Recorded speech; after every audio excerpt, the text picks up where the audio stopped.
नमस्कार। आज की कक्षा में आप सबको स्वागत करती हूँ। आज हम हमारे पाठ्य पुस्तक से चतुर्थ सोपान व्याकरण भाग को अब हम देखेंगे। इसमें व्याकरण भाग से पहले मैंने व्याकरण शुद्धिकरण, वाक्य शुद्धिकरण, इसके बारे में हम जानेंगे। वाक्य शुद्धिकरण क्या है, वाक्य शुद्धिकरण के बारे में जानेंगे।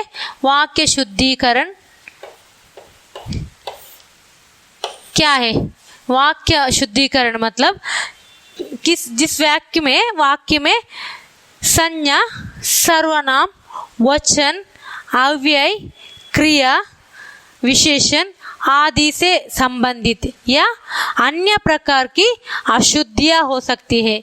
इन अशुद्धियों को शुद्धिकरण रूप से लिखना है, वाक्य शुद्धिकरण है कहलाता है। वाक्य शुद्धिकरण का मतलब अर्थ है जिस वाक्य में, इसका मतलब है एक वाक्य में संज्ञा, सर्वनाम, कारक, वचन, क्रिया विशेषण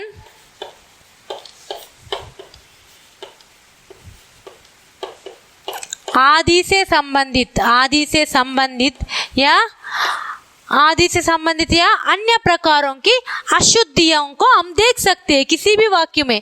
इसमें संज्ञा, सर्वनाम, कारक, वचन, क्रिया विशेषण आदि के और अनेक प्रकार की हमको अशुद्धियां देखने को मिलता है। इन अशुद्धियों को शुद्ध करना ही वाक्य शुद्धिकरण कहलाते हैं। इनको वाक्य शुद्धिकरण कहते हैं। यह आपको 4 और 5 अंक के लिए एग्जाम पर पूछे जाते हैं। मैं आपको एग्जाम्पल दूंगी, उदाहरण देती हूँ। देखिए, पहला उदाहरण है सुमना माधव का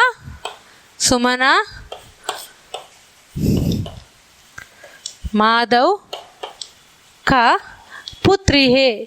इसमें कौन सी अशुद्धियां हमको, इस वाक्य में कौन सी अशुद्धि हमको देख सकते हैं? यहाँ सुमना माधव का पुत्री है, यह नहीं हो सकता। माधव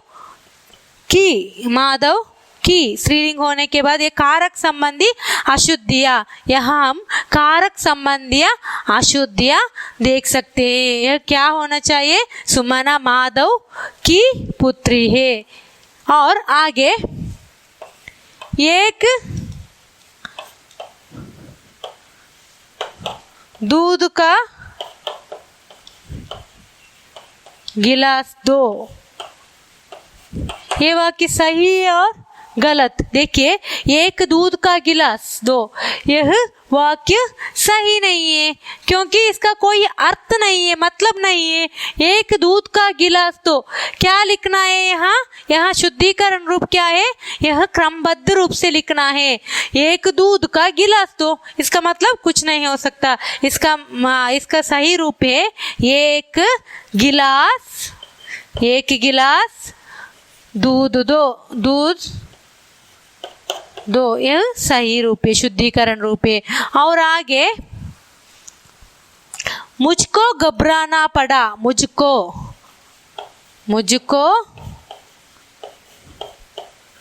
घबराना पड़ा, यहाँ किस तरह की अशुद्धियां हम देख सकते हैं? यहाँ मुझको सर्वनाम संबंधी अशुद्धियों को हम देख सकते हैं। मुझको घबराना पड़ा, इसको कोई अर्थ नहीं है, ग्रामर मिस्टेक है। हम देखते हैं, पता चलता है, क्योंकि मुझको क्या लिखना है यहाँ? मुझे घबराना पड़ा। सर्वनाम संबंधी अशुद्धियां है। इस वाक्य में सर्वनाम संबंधी अशुद्धियां हमको देखने को मिलता है। और आगे मेरे से मत पूछो, मेरे से मत पूछो, यह वाक्य हमको लिखते हैं, हमको पता चलता है कि ये वाक्य सही नहीं है। मेरे से मत पूछो, इसका कोई अर्थ नहीं है। मेरे से, इसका क्या होना चाहिए? इसमें ग्रामर, इसमें सर्वनाम संबंधियां अशुद्धियां है। सर्वनाम संबंध मेरे से, तेरे से, ये सब सर्वनाम संबंध अशुद्धियां है। ये सब टपोरी भाषा है। इस तरह नहीं लिखना है। क्या लिखना है? मुझसे मत पूछो। क्या लिखना है? मुझसे मत पूछो। मेरे से नहीं, यहाँ ला मुझसे। और तेरे से दिया तो क्या लिखना है? तुझसे। मेरे से, मुझसे, तेरे से, तुझसे। और इस तरह ही वाक्य शुद्धिकरण करके लिखना है। यहाँ मेरे से इसे निकल कर मुझसे डालना है। और आगे मैंने राम को पूछा। मैंने राम को पूछा। यह गलत सेंटेंस है। राम को नहीं हो सकता है। यह क्या लिखना है यहाँ? मैंने राम से पूछा। और प्रातःकाल स्त्री और पुरुष गया चला गया। प्रातःकाल स्त्री और पुरुष गया चला गया। यह वाक्य भी सही नहीं है, क्योंकि यहाँ लिंग संबंधी अशुद्धि हम यहाँ लिंग नहीं, यहाँ वचन संबंधी, यहाँ लिंग वचन संबंधी अशुद्धि हम देख सकते हैं, क्योंकि एक वचन बहुवचन है, दो व्यक्ति है। यहाँ बहुवचन में क्या लिखना है? बहुवचन। अगर पुरुष में दिए तो यह वाक्य सही है। प्रातःकाल पुरुष गया चला गया हुआ कि सही है। और यहाँ स्त्री और पुरुष बहुवचन दिए हैं, इसलिए इसका सही उत्तर प्रातःकाल स्त्री और पुरुष गया चले गए। गया चले गए। यहाँ वचन संबंधियां अशुद्धियां हमको देखने को मिलता है। और आगे मैं स्कूल जाना चाहिए। मैं स्कूल जाना चाहिए, इसे किस तरह लिखना है? मुझे, इसमें क्या सर्वनाम संबंधी अशुद्धियां है। मुझे स्कूल जाना चाहिए। और गोपाल गाना गाया। गोपाल, इसमें कारक संबंधी अशुद्धियां हैं। गोपाल ने गाना गाया। मेज में पुस्तक पढ़ी है। मेज में नहीं हो सकता, मेज में, ऑन द टेबल लिखना है हमको। मेज पर पुस्तक है। और आप कल जरूर आओ। आप कल जरूर आओ। आप, यहाँ आप दिए हैं, आप कल जरूर आओ। ये वाक्य सही नहीं है। आप कल जरूर आइए लिखना है। किस तरह लिखना है? आप कल जरूर आइए। तेरे को क्या हो गया है? तेरे को नहीं लिख सकता, क्योंकि यहाँ सर्वनाम संबंधी अशुद्धियां है। तुझे क्या हो गया है? उसने बस वाले को पूछा। उसने बस वाले से पूछा। मैंने को जाना है। मैंने को जाना है किस तरह लिखना है इसे? मुझे जाना है। सभी उसको तारीफ करते हैं। सभी उसकी तारीफ करते हैं। मोहन की पिताजी अस्वस्थ है। मोहन की, इसमें कारक संबंधी अशुद्धियां है। मोहन के। मैंने खाना खाना याद था। मुझे खाना खाना। मैंने, यहाँ सर्वनाम संबंधी अशुद्धियां हैं। मुझे खाना खाना याद था। इस तरह हम वाक्य शुद्धिकरण का वाक्य में, किसी भी वाक्य में संज्ञा, सर्वनाम, वचन, कारक, क्रिया विशेषण आदि संबंधित और अनेक प्रकार के अन्य संबंधी अशुद्धियों को शुद्ध करके लिखना है। यही वाक्य शुद्धिकरण है। और आपके पास जो वर्कबुक है, इसमें वाक्य शुद्धिकरण के बारे में क्वेश्चन दिए गए हैं। उसको आप कितना हो सकता है उतना लिखना चाहिए। और आगे हम काल परिवर्तन के बारे में जानेंगे।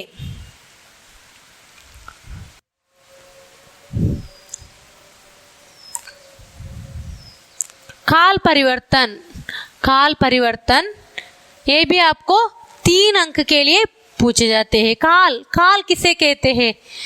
काल समय का बोध को काल कहते हैं। समय का काल के बारे में क्या कहते हैं? काल मतलब काल का अर्थ क्या है? काल का अर्थ है समय। समय को काल कहते हैं। और इसका काल परिवर्तन का अर्थ है काल क्रिया के जिस रूप में कार्य करने या होने का बोध होता है उसे काल कहते हैं। काल का अर्थ क्या है? क्रिया के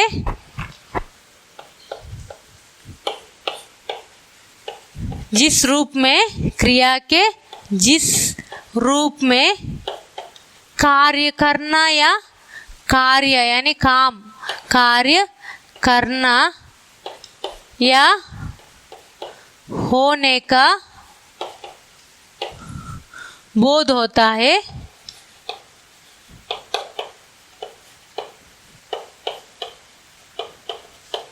उसे काल कहता है। कार्य का काल का अर्थ क्या है? क्रिया के जिस रूप में कार्य करने या होने का बोध होता है उसे काल कहते हैं। और काल के भेद, काल में 3 प्रकार का भेद हम देख सकते हैं। काल में 3 प्रकार की भेद कौन सा? पहला वर्तमान काल, भूतकाल और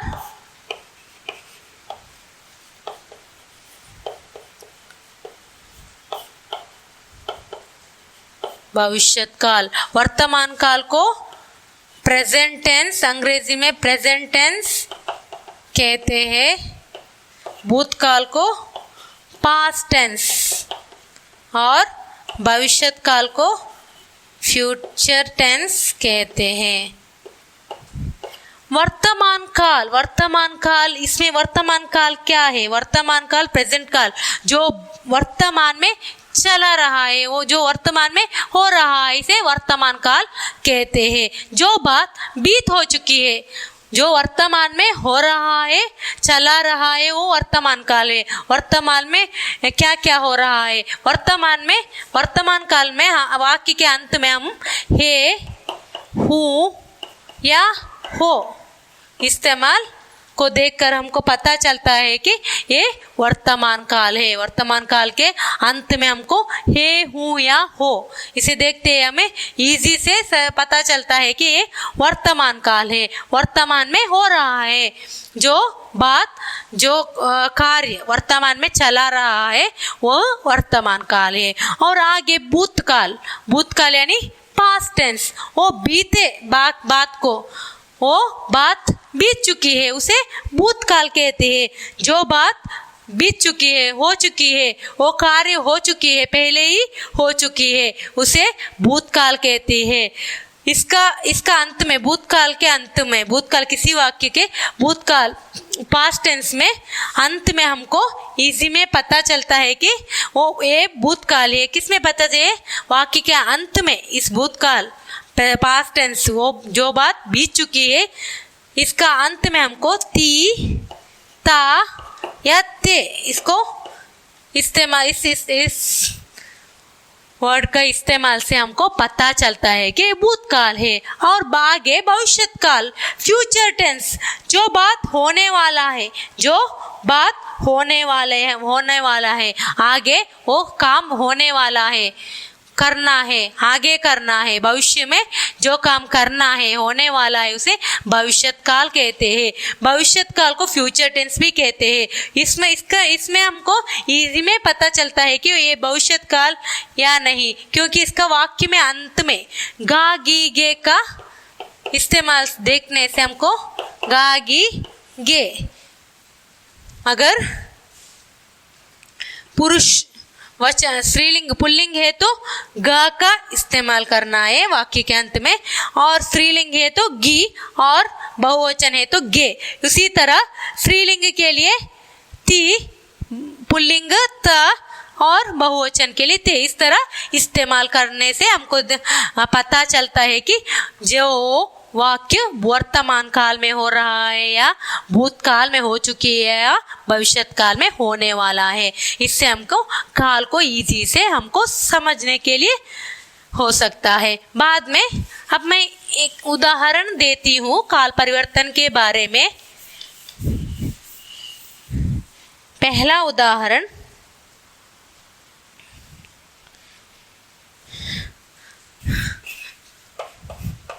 बच्चे खेल रहे हैं। बच्चे खेल रहे थे और बच्चे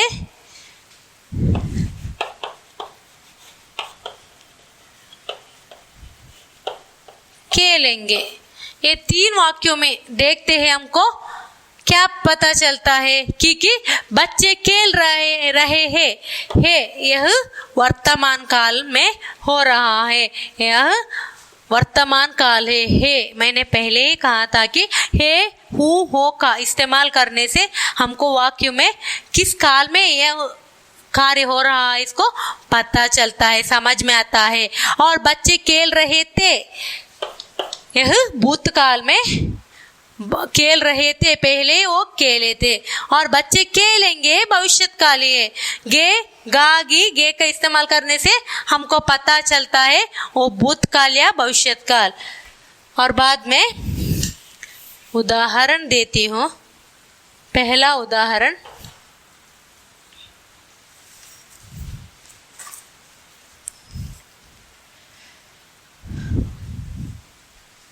उसने फल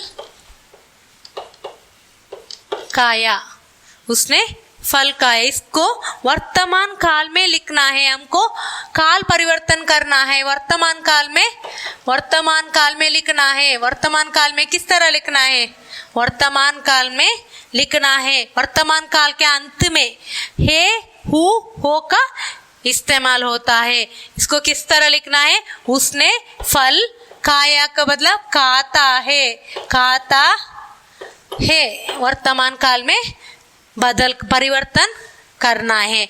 और बाद में मधु हंसती है। मधु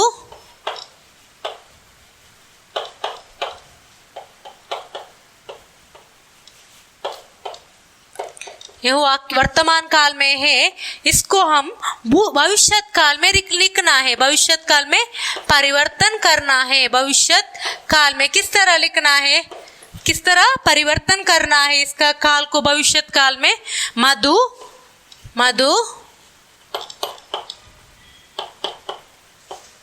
हंसेगी। मधु हंसेगी। ये गा गी गे का इस्तेमाल करना है। मधु स्त्रीलिंग है इसलिए हंसेगी। अगर पुल्लिंग है तो हंसेगा और बहुवचन है तो हंसेंगे। इस तरह चेंज करना है। और आगे वर्तमान काल में भविष्य काल में भूतकाल में चेंज करना है। वही अपना काम करता है। वह अपना काम करता है। यह वर्तमान काल में, अब यह वाक्य वर्तकाल में है। इसको हम भूतकाल में परिवर्तन करना है। भूतकाल में लिखना है। किस तरह लिखना है?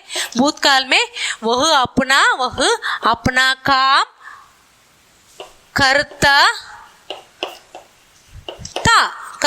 था। और आगे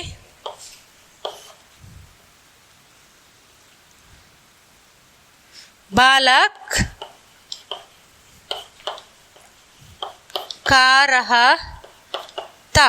इसको भविष्य काल में लिखना है। भविष्य काल में किस तरह लिखना है? भविष्य काल में बालक खा रहेगा। बालक खाना खा रहेगा नहीं, बालक खाएगा।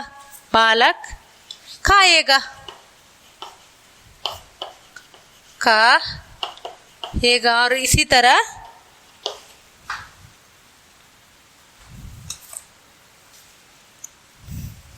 माला गाना गाती है, माला गाना गाती है। इसको भविष्यत काल में चेंज करना है। भविष्यत काल में किस तरह चेंज करना है? इस माला गाना गाएगी, माला गाना यह स्त्रीलिंग है इसलिए गाएगी। और आगे